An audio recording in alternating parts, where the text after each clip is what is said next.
الله الرحمن الرحیم تحت نمبر 10 مشق حروف مده د مخکې تحته کې هم حروف مده او مشق تیر شو خو چې کله یوازې راغلي وي په نورو ټکو کې نه وي استعمال شوي نن به انشاءالله هغه ټکي وایو چې په کومو ټکو کې حروف مده راغلي وي د هغې نه مخکې دا کوم هدایات چې لیکلی شوي په دې هدایاتو باندې عمل کول او دا ماشوم باندې یادول مثلا د مخکې تختو کې هم په ټکو باندې سبق ویلی شوی و دې کې هم په ټکو باندې وایو نو پکاره چې ماشوم په خپله په ټکو باندې جوړ کړي او که په خویه ورته ګران وي نو په خویه د ورته استاد وښیي خو پنځه ټکي نور ټکي نه که نور ټکي په خویه باندې په خپله نشي ویلی نو بیا وروستو کول پکار دی چې په خویه باندې په خپله ټکي جوړ کړی شي او که ماشوم هوښیار وي نو د حروف مده تپوس ته کول پکار دی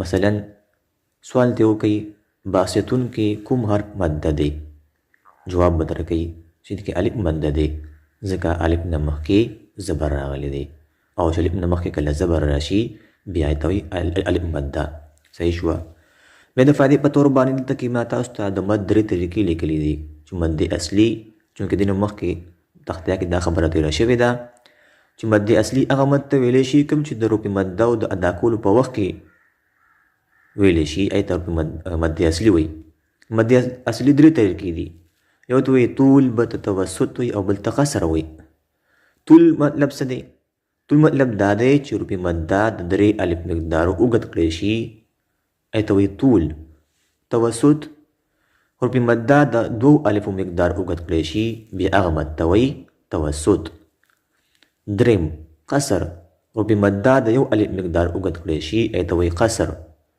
نو مد اصلي یعنې کله چې موږ حروف مده اوږدو نو که درې الفو مقدار اوږد کړو هغې ته به طول ویلی شي او که موږ د دوو الفو مقدار اوږد کړو بیا ورته توسط ویلی شي او که د یو الف مقدار اوږد کړو بیا ورته قصر وایي طریقې مخکې را روانه انشاءالله تفصیل سره بیا بحث وکړو بل د فایدې په طور باندې دا خبره هم یاد ساتل چې تفخیم څه ته وایي او ترقیق څه ته وایي ګورئ تفخیم دا اووه حروف دي خا صاد ضاد غین طا قاف ضاد یعنی خص ضغط قز دا حروف همیشه غټ ویلی شي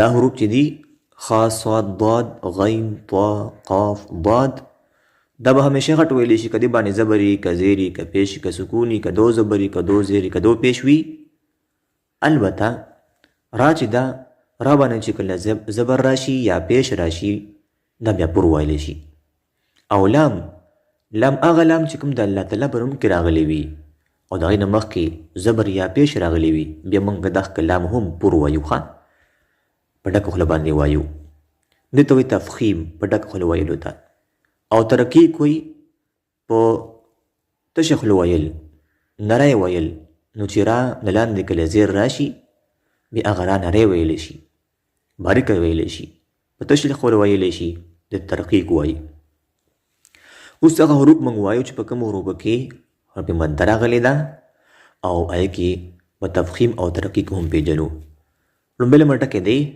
باستون با الف زبر با وګورئ با سین زیر سی باسی طادو پیشطن باستون وګورئ په طا کې تفخیم وشو طا غټه وویلی شوه باستون دا به موږ اوږدو باستون اخفا به هم کوو باستون ټیک ده تنوین کې اخفا وشوه ښه باستون خو چونکې دلته کې موږ د تفخیم ترقیق او په مده مشق کوو لهذا که چېرته کې زه د اخفا بحث ذکر دلته کې ونه کړمه تاسو په خپله پکاره چې اخفا دلته کې وکړی شي ښه غین زبر غا فا واو پیش فو غفو را دو پیش رون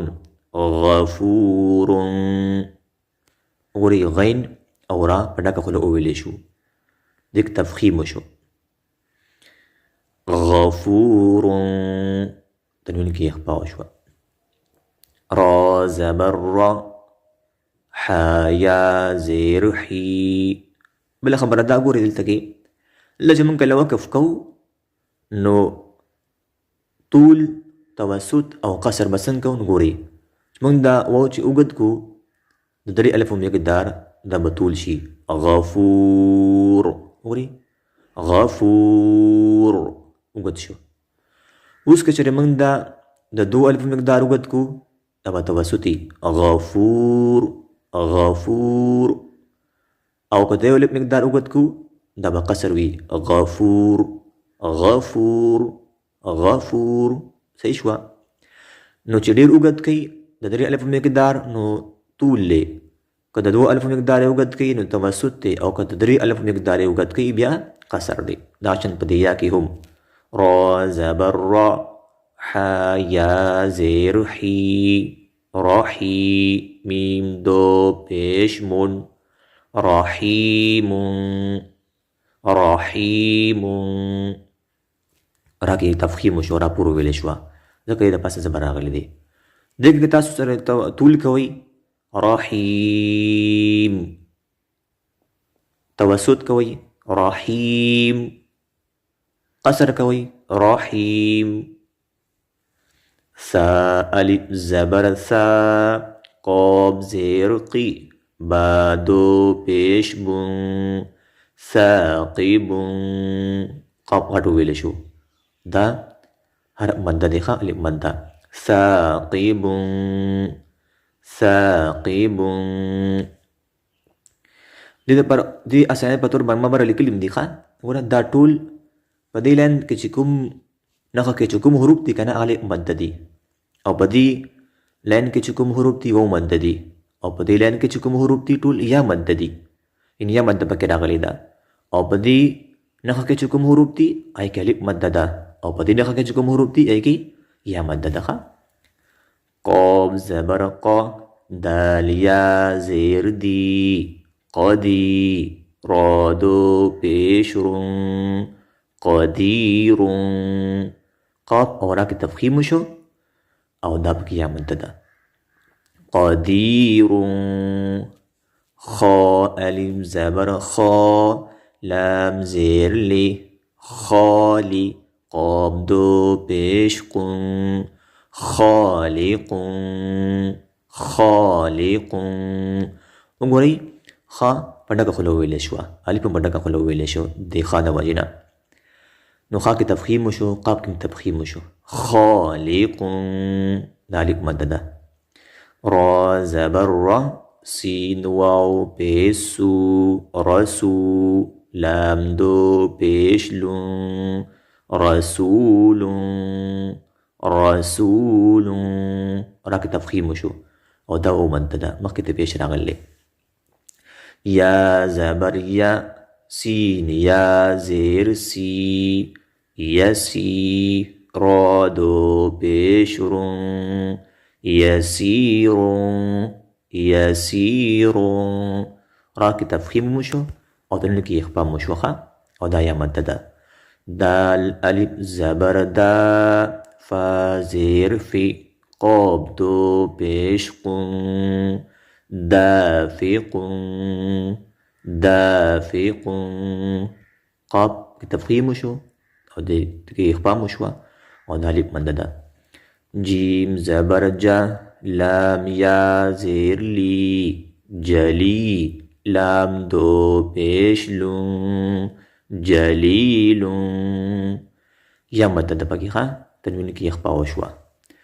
دال الف زبر دا فا زیر فی دافی عین دو پیش عن دافع دافع.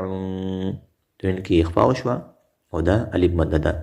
واو زبر وا دال واو پیش دو ودو دال دو پیش دون ودود ودود. او مده ده تنوین کې اخفا شوه. میم زبر ما جیم یا زیر جی مجی دال دو پیش دون مجید مجید. تنوین کې اخفا وشوه او دا یا مد ده. زال الف زبر ذا کاف زیر کی را دو پیش رون ذاکرون ذاکرون دا الف مد ده او را کې تفخیم وشو په ډکه خوله ویل شوه او تنوین کې ورسره اخفا وشوه. سین زبر سا میم یا زیر می سمی عین دو پیش عون سمیعون سمیعون دا یا مد ده تنوین کې اخفا وشوه. را الف زبر را شین زیر شی راشی دال دو پیش دون راشدون راشدون را کې تفخیم وشو او تنوین کې اخفا وشوه او دا الف مد ده. نون واو پیش نو را دو پیش رون نورون نورون واو مد ده او را کې تفخیم وشو او تنوین کې اخفا وشوه. کاب زبر کا را یا زیری ورا دارا بری که بوایو خان لکه دیران زیر راغلی دی کری میم دو پیش مون کریمون دا یا مد ده او دلته کې تنوین کې اخفا وشوه.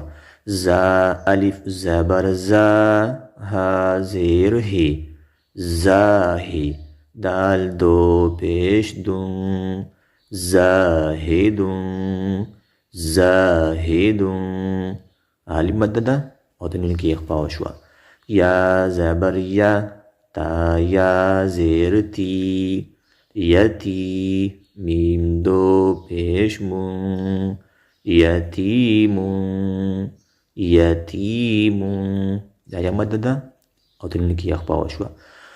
نو دا وه حروف مده مشکو امید لرم تاسو پوه شوي. الله دې من تاسو له د قرآن د سوي نه توفیق راکړي. واخر دعوانا ان الحمد لله رب العالمین.